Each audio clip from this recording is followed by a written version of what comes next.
안녕하십니까. 도라인 성형외과 조재호 김윤건입니다.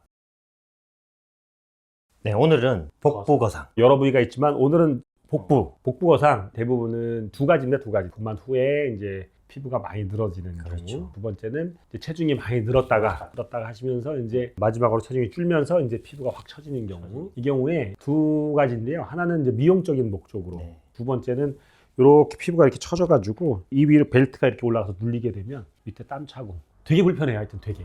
그래서 이런 불편함 때문에 이제 우리가 여기 남는 피부를 좀 잘라내고 당겨서 붙이는 이런 수술을 하게 됩니다. 이거를 이제 우리가 복부 거상이라고 하죠. 많은 분들이 고민을 많이 하다가 결국은 거상을 했을 때 만족도가 높다고 그러는데 그 이유가 있을까요? 적당히 이쪽에 이 복부에 살이 있는 경우에는 지방 흡입하면 쫙 있던 피부가 쫙 이렇게 딱 들어가면서 이렇게 딱 달라붙어요. 근데 이게 이제 일정 이상 늘어나 버리면 지방 흡입을 하고 나면 피부가 이런 식으로 처져 버리거든요. 처지죠. 이런 식으로 처져 버리기 때문에 이거는 다른 대안이 없어요. 다른 대안이 없어서 거상을 하는 게 제일 좋고, 그리고 이미 처져 있으신 분들이 있어요. 이미 처져 있거나 피부가 이렇게 막 쪼글쪼글 하신 분들이 있습니다. 맞습니다. 이런 분들은 쫙 펴지고, 그다음에 이렇게 처진 분들은 이게 딱 없어지니까 없어지죠. 드라마틱하고, 그다음에 너무 편안한 거죠. 삶 자체가 너무 편안해지는 그런 것 때문에 대단히 만족도가 높은 시술이고, 그리고 적당히 처져 있는데 흡입을 하면서 이렇게 딱 딸려가야 되는데 쭉 못 딸려가고 피부를 이제 절개해야 되는 분들, 이런 분들은 이제 조금 애석하죠. 조금 이제 속상할 수도 있는 그런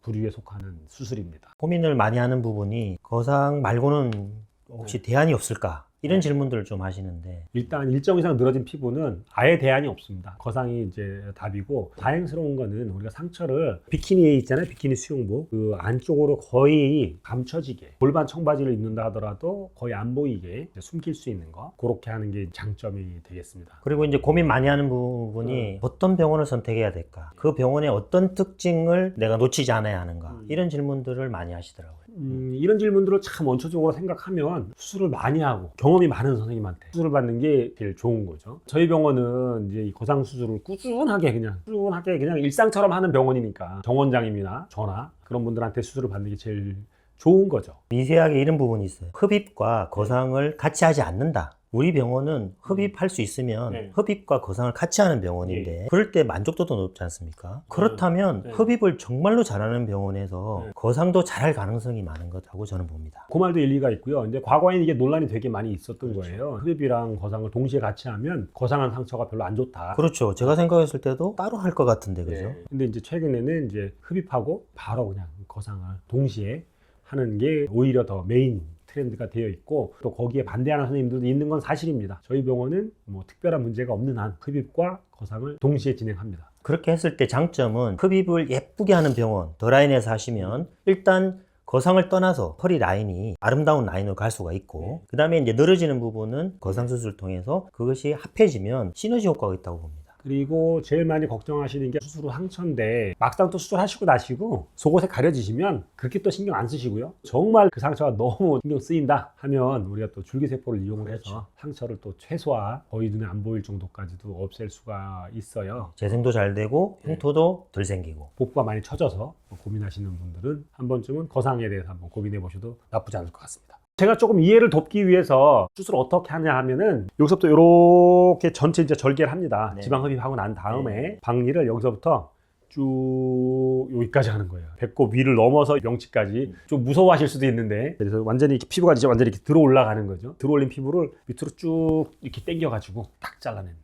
잘라내서 아래다 봉합을 하게 되는데, 그렇게 되면 여기 배꼽이 있는 데가 딱 가려져요. 이렇게 배꼽이 여기에 있는 거죠. 그럼 이제 배꼽 여기를 이렇게 절개해서 배꼽을 안으로 꺼내서 여기다 봉합해 주는 겁니다. 소위 배꼽 이동. 엄밀하게 배꼽의 위치는 바뀌지 않는 건데 배꼽이 이동하는 것처럼 보입니다. 이게 수술할 때 보면. 그리고 이제 상처가 크더라도 우리는 재생과 합병증 예방에 자신 있는 줄기세포를 다루는 병원이기 때문에 훨씬 안정되게 재생할 수 있다고 보니까요. 그다음에 이제 복부 거상이 다른 수술하고 달리 좀 경과가 긴 수술이에요. 일반적인 수술들은 절개하고 꼬매고 실밥 뽑으면 딱 끝나잖아요. 한 일주일에서 열흘. 복부 거상은 수술 상처가 커서 그 상처 관리하는 시간이 많이 걸리면 뭐 3주, 4주까지도 걸리고 10일 안에 끝나는 분도 있고, 이런 부분들도 잘 고려해서 결정하시면 좋을 것 같습니다. 그 다음에 이제 봉합에 우리가 특수 봉합 재료를 쓰고 있는 게 있는데 그것에 대한 걱정도 약간 있으신 것 같더라고요.